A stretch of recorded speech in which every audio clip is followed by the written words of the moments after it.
हमारे देश में कुछ साल पहले तक ये दृश्य आम था। जब सुबह गौ माताएं चरने के लिए गांव से बाहर जंगल की तरफ जाते थे तो लोगों को लगता था कि अब दैनिक कार्य शुरू करने का वक्त हो गया है। और फिर शाम में जब यही गौ माताएं दिन भर चारा चरने के बाद गांव की तरफ वापस लौटते तो उस गोधूली बेला में लोग भी अपने दिनचर्या से विराम लेकर गांव की चौपाल या आंगन में मजमा लगाकर बैठ जाते थे और अपना सुख दुख बांटते। मानो गाय के गले में बंधी ये घंटी कोई अलार्म घड़ी हो जो समय का एहसास दिलाती हो।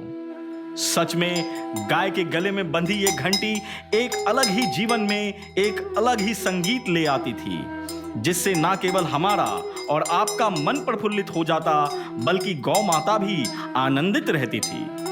तो आखिर गाय के गले में ये घंटी बांधते ही क्यों हैं? पुराने दिनों में गाय चराने के लिए चरवाहे दूर जंगलों में जाते थे और कभी-कभी गाय अपने झुंड से अलग होकर बिदक जाती थी। और ऐसे में अगर गाय के गले में घंटी बंधी हो तो उसे ढूंढना बहुत आसान हो जाता था। शायद इसी वजह से गाय के गले में घंटी बांधते थे। ऐसा भी माना जाता है कि इस घंटी की आवाज से गौ माता आनंद में रहती हैं और इस तरह वो कभी-कभी प्रसन्न होकर दूध भी ज्यादा देती हैं। कई लोग तो ये भी मानते हैं कि गौ माता के गले में बंधी ये घंटी आसपास के वातावरण को मंदिर में बजने वाली घंटी की तरह ही स्वच्छ रखती हैं। और कुछ पशुपालक ये भी बताते हैं कि घंटी की ऐसी आवाज से जंगल में विषैली प्रजाति के प्राणी गाय से दूर रहती हैं। तो ये तो बात हुई कि गाय के गले में घंटी बांधते ही क्यों हैं, और जो एक बहुत महत्वपूर्ण बात है वो ये कि आखिर ये घंटी आती कहां से है। ये मधुर ध्वनि देने वाली घंटियां बनती हैं छोटे ग्रामीण और कुटीर उद्योग में, और इन्हीं उद्योगों में से एक है कटिहार के हफलागंज में, जहां पिछले सैकड़ों सालों से घंटी उद्योग चल रहा है। पूर्व में कई घर इस घंटी उद्योग से जुड़े हुए थे, जो कि अब महज 10 घरों तक सिमट कर रह गए हैं।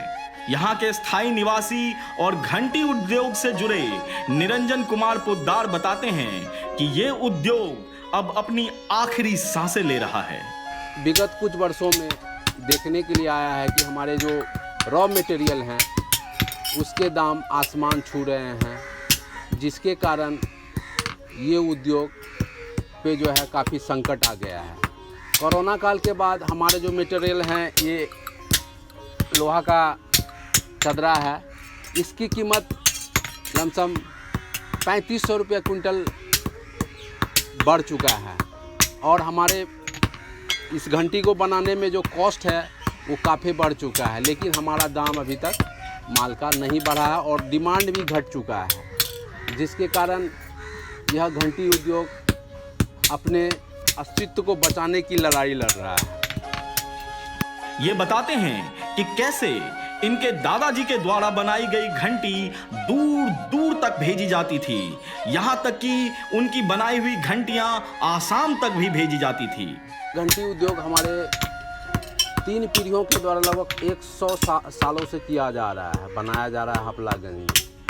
लेकिन जो पहले माल बनता था तो बड़ा बड़ा माल बनता था, अब जो है छोटे साइज पे आ गया, अब छोटा साइज पे बनने लगा। पहले जो है जो पहाड़ी एरिया थे, जंगली एरिया थे, उसके लिए बड़ा बड़ा माल यहाँ से बन के जाता था, असम तक माल जाते थे उस समय। हालांकि निरंजन कुमार पोद्दार जी की तीसरी पीढ़ी इस काम में लगी हुई है और उन्हें अब भी ये उम्मीद है कि सरकार की ओर से कोई सकारात्मक कदम अगर उठाया गया तो इस उद्योग को अभी भी नया आयाम मिल सकता है और इस उद्योग से कुछ अन्य युवा कारीगरों को भी जोड़ा जा सकता है। हम भी उम्मीद करते हैं कि निरंजन पोद्दार जैसे लोग जो इस उद्योग से जुड़े हुए हैं सरकार की मदद से कुछ और लोगों को इस उद्योग से जोड़ पाएंगे और पुनः गाय के गले में बंधी ये घंटियां हमारे आसपास मधुर ध्वनि फैलाएगी और हम लोग इस मधुरता में कहीं खो से जाएंगे। तब तक के लिए मैं कटिहार हूं।